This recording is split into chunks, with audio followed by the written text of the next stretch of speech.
أعوذ بالله من الشيطان الرجيم بسم الله الرحمن الرحيم. Ladies and gentlemen, welcome to the second session of Wadilo Navichar.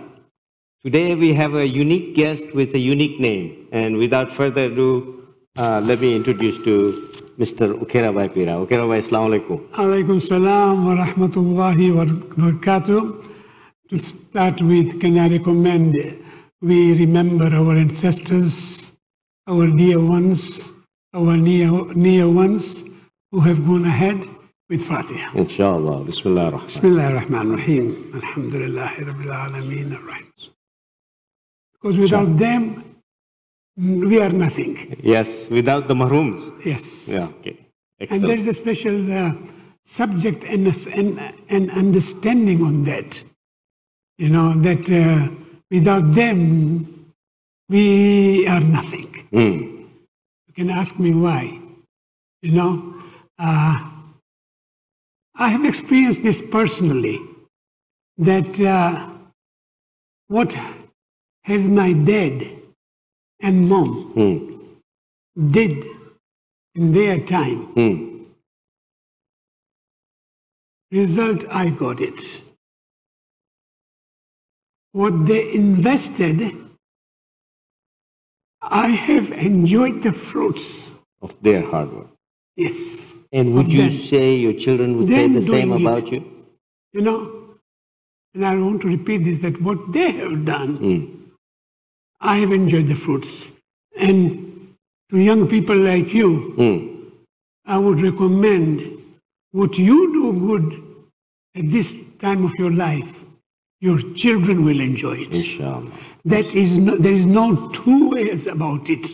Excellent. I have experienced it, and I am experiencing till today. Very nice. We do remember our dads differently. And before you have even asked me a question, I've already started talking, unfortunately, you know. But this is something which I would like to share with everybody I can. That when we think of our dad, what we do maximum? We say Fatiha, we make sambusa, mandazi, kebab, give it out, Correct. and maybe Surah Yasin, maybe Namaz, maybe everything we do for them. You see? What else? Can you tell me? Sadqa maybe? No, seriously. Can you think of something else, what you could do for your parents? Your dad was a very good friend of mine. I know. I knew him very well. May Allah bless him. Bless. Rafiq Bhai, who doesn't know him? He has served the community very well. You see?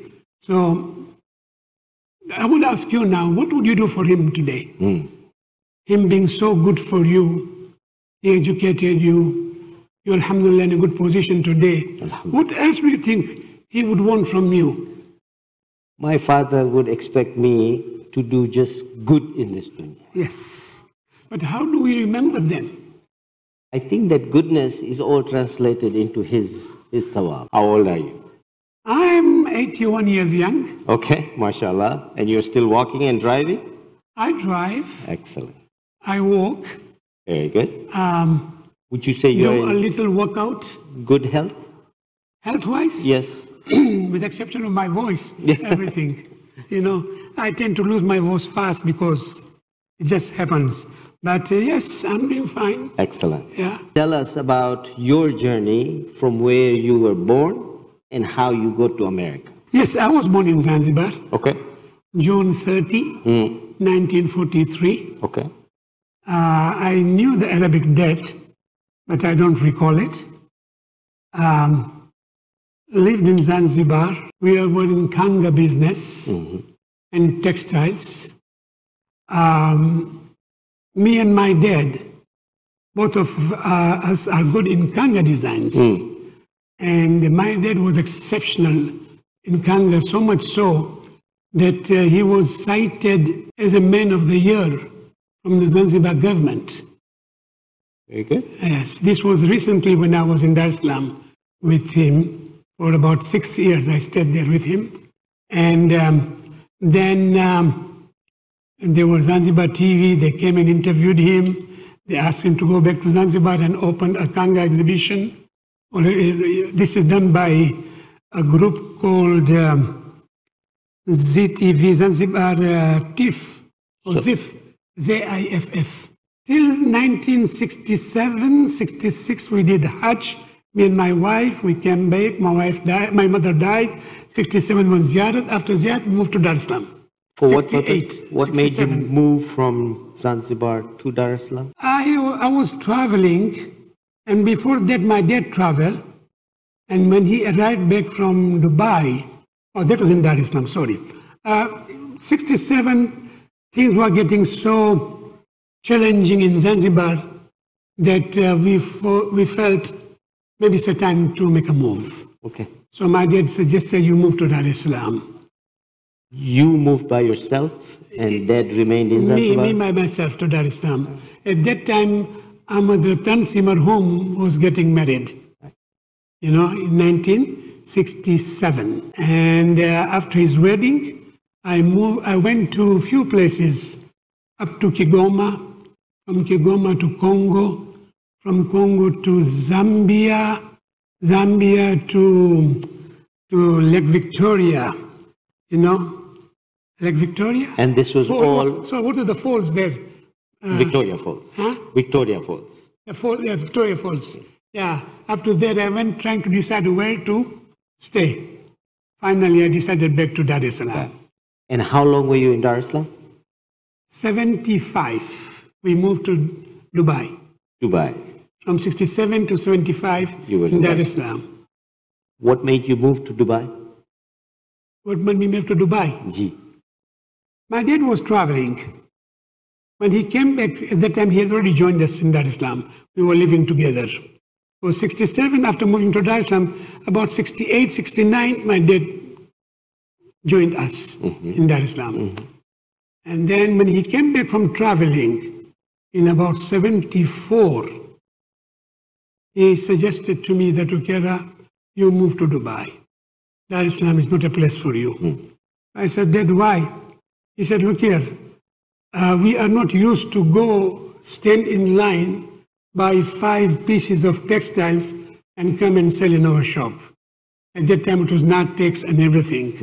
And Natex was, this is the law, government law, you had to buy only 5 pieces, while we are used to putting 50,000 yards, 100,000 yards, compared to 150 yards. My dad told me, no, Kera, you move to Dubai. So you moved to Dubai and Dad stayed in Dar es Salaam? 25, yeah. Yes. How long were you in Dubai for?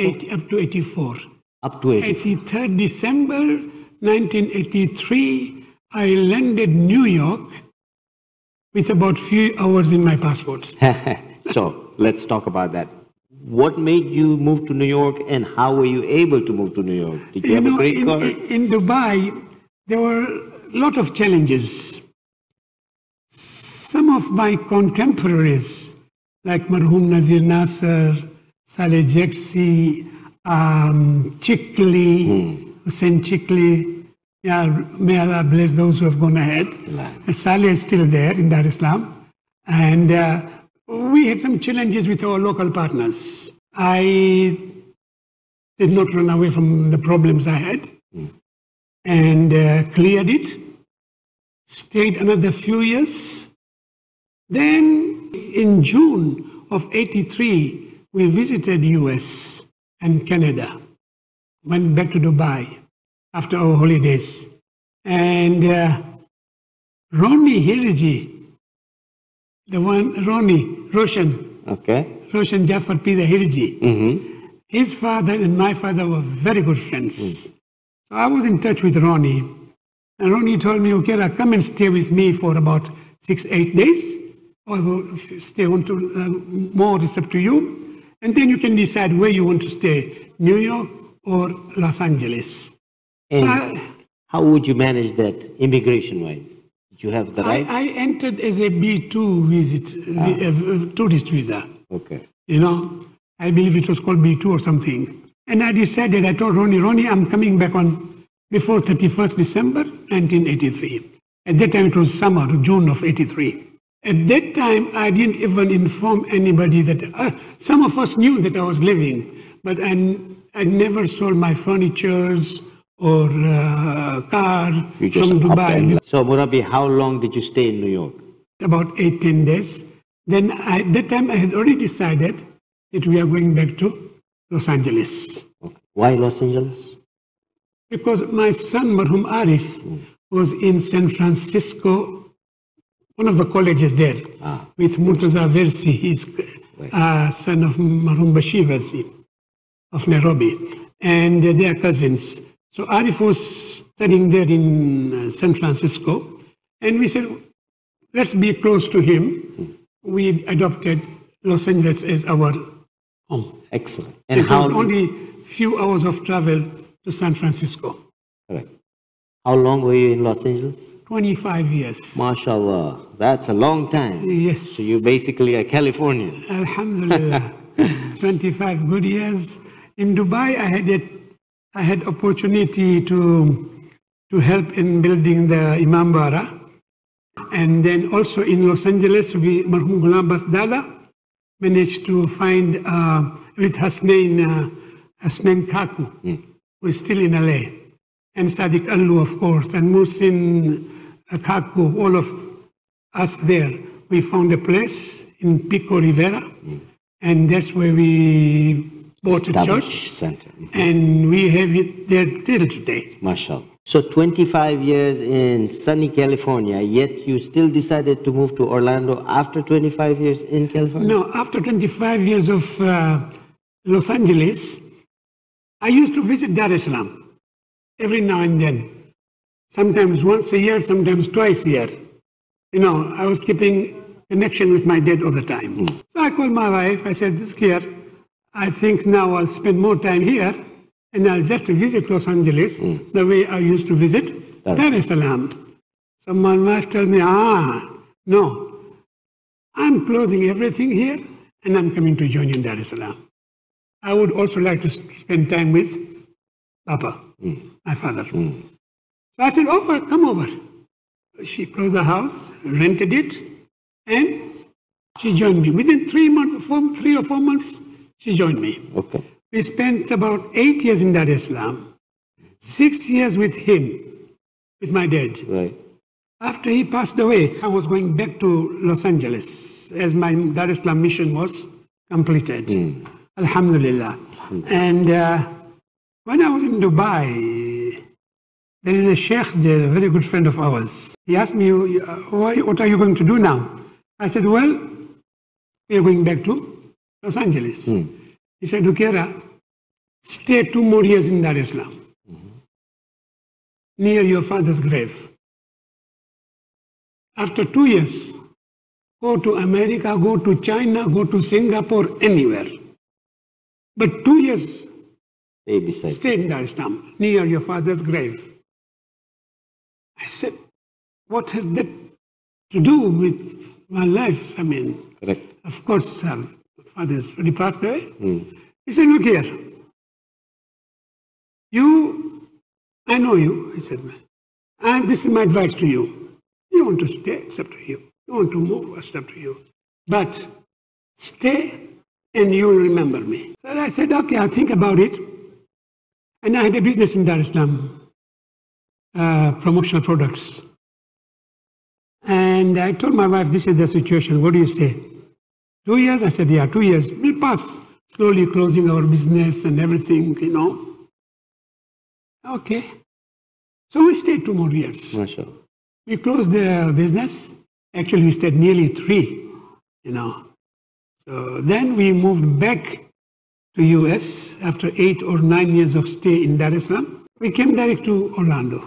Why? Why did you not go to LA and come to Orlando? It is very, very expensive to live in LA. And more or less we were retired, you know. So I said, and Shaista and Imran had already moved here. Okay, your daughter, okay, yeah. Your son-in-law. Our best choice was to come to Orlando or in Dar es Salaam, right. You know, either way. So we chose Orlando. Excellent. And how long have you been in Orlando? Oh, that was 2016 or 15. 2012, my dad passed. 11, 12, 13, 14. 15, I came here. I bought car model 16. Yeah, 2016. So that was about, at that time, 2016. 7 years. Compared to LA, how do you find Orlando Jamaat compared to LA? Are you talking about Orlando Jamaat, or are you talking about life in LA and life in Orlando? No, just the Jamaat for now. Jamaat, both are equally good. Okay, and life? That small Jamaat compared to this Jamaat, but both of them are doing equally good. They serve the community, and we are indebted to them for taking care of us, you know. Life-wise, how was the life compared in California versus life in Florida? Yeah, for us, life was normal, as a Khoja can be, you know.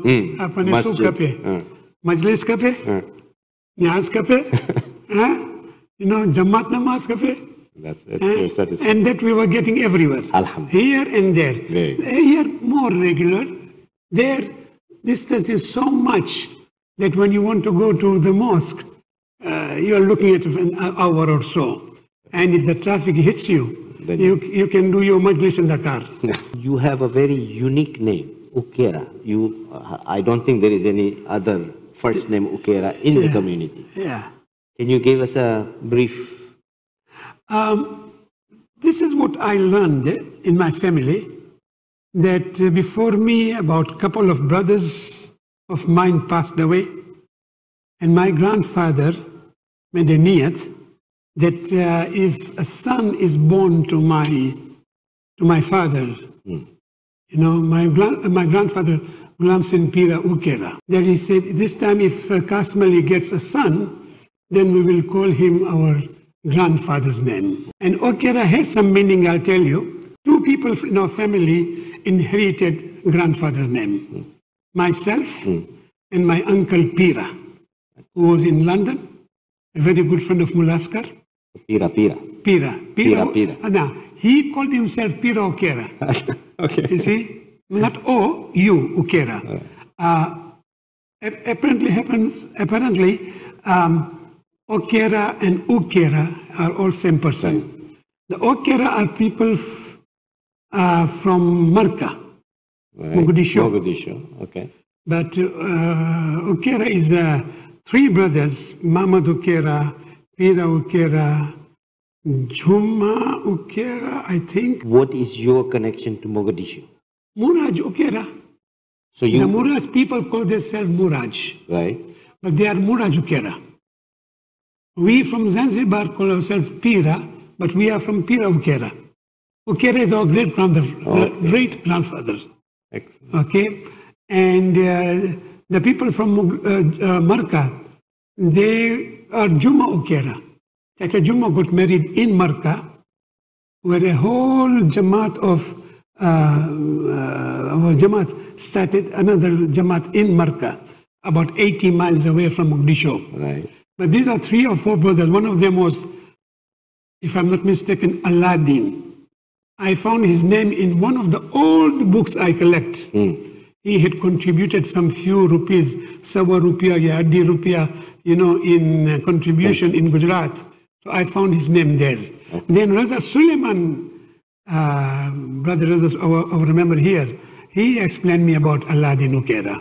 And yes, I got this name. He is the person who remained in ocean for 3 days, standing in ocean. It's a documented history. He was traveling to Mecca. Some kind of disease or something started in that area, and all of them had to come back. He was so depressed that he jumped into the ocean on his way back to Mogadishu. And they tried to look for him from the ship. They could not find him. After 3 or 4 days, he was spotted standing in the ocean. No jokes. This is documented history. Raza Suleiman has it. On a dinghy, or was he just by himself? Ocean, just nothing, just by swimming. himself standing in the water. Mashallah. You know, And this Aladdin Ukera is your great-grandfather? Great-grandfather's brother. Acha, mashallah, very good. Excellent. Thank you so much for that piece of But story. if you ask me my full name, I'll tell you. Beginning with my name, Ukera, See, it so happened that Marhum Ahmad Muraj from Mogadishu, my Fua, when he used to visit Zanzibar, I used to ask him up to Pira, after Pira's vote, Ukera, and then, so he gave me a few names and I noted them. And I used to write in all my books, full name, starting with Ukera, Kasam Ali, Ghulam Hussain, Pira, Ukera, Nanji, Karimani, Jasani, Arat, Leela, finally Thakur. MashaAllah. Thank you so much for that. Murabbi, let's change a little track up here. You have great reference for your father and your grandfather, as it rightfully be so. Marhum Arif was also the same way? He looked up to you the way you look up to your father? May Allah bless him. Ilami. I've seen many people in the world. In my life, or in our lives as human beings, Arif has done something in this world that none of us could do. And I'm not talking about golf, Haider Cup. Haider Cup is... Hasnain Walji told me that what Arif has been able to gain in these few years, it takes people like Hasnain and others who serve organizations like World Federation, Simco. He said it takes us years and years to gain what Arif has gained in his Haider Cup. You know, what he has been able to do for himself, that till today he is being remembered. But personally in our family, Arif could not be replaced. How so? He did things and he had a strength, immense strength. You hurt him, his heart is so clean and so clear that nothing could hurt him. He would sacrifice anything. He sacrificed himself for the unity of the family, for the wellness of the family, for the well-being of the family. He could do things I could not do. And I'm not exaggerating. Very good. There are things I can say, there are things I can't say.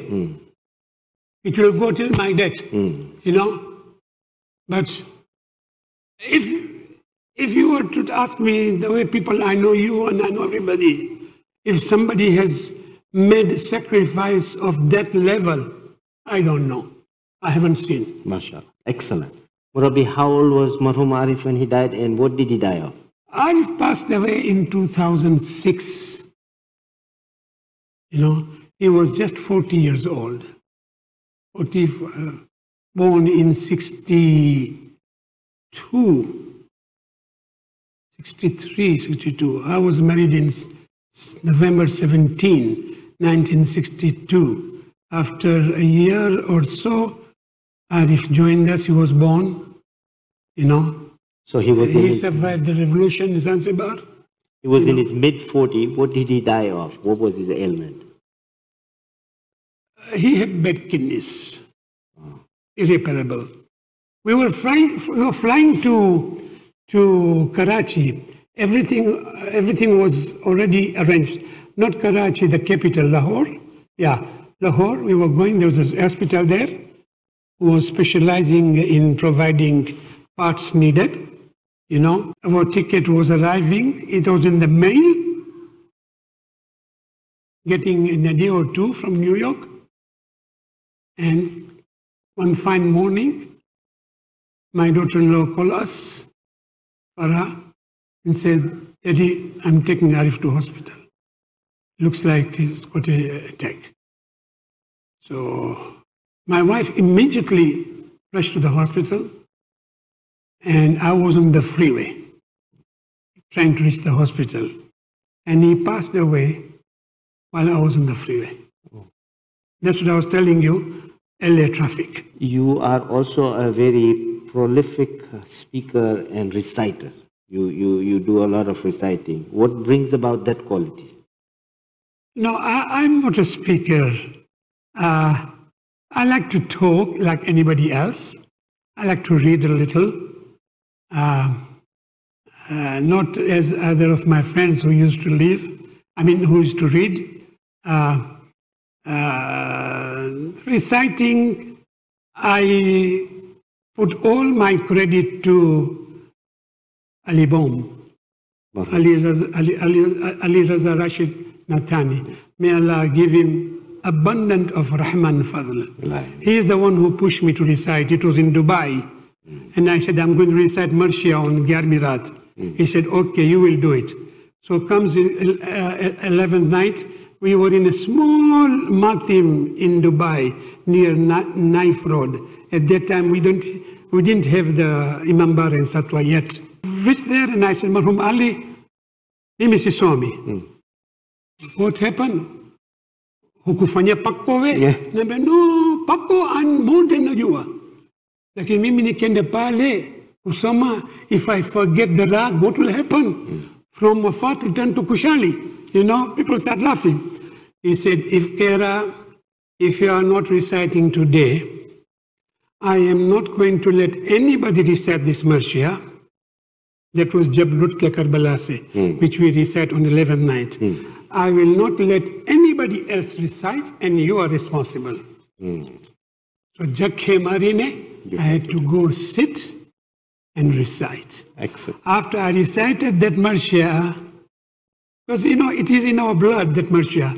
We grew up hearing that in Zanzibar. Marhum Malim Sherali used to recite that with his thin voice.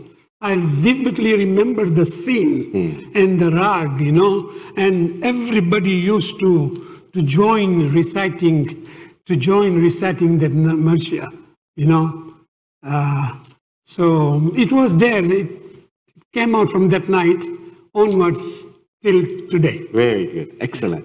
Speaking of recitation, a couple of days back for the wafat of Imam Ali alayhi salam, you recited a Marshia that was extremely touching. Shahadat of Imam Ali alayhi salam. Correct. In the afternoon here. And I recited that Nauha actually as a Marshia, which we all recite in Matam. And I made it slowly to get it as a Marshia. Why? Because we always hear that Nauha while we do Matam. Right. We do not hear that one while sitting and reflecting on that, on what's written there.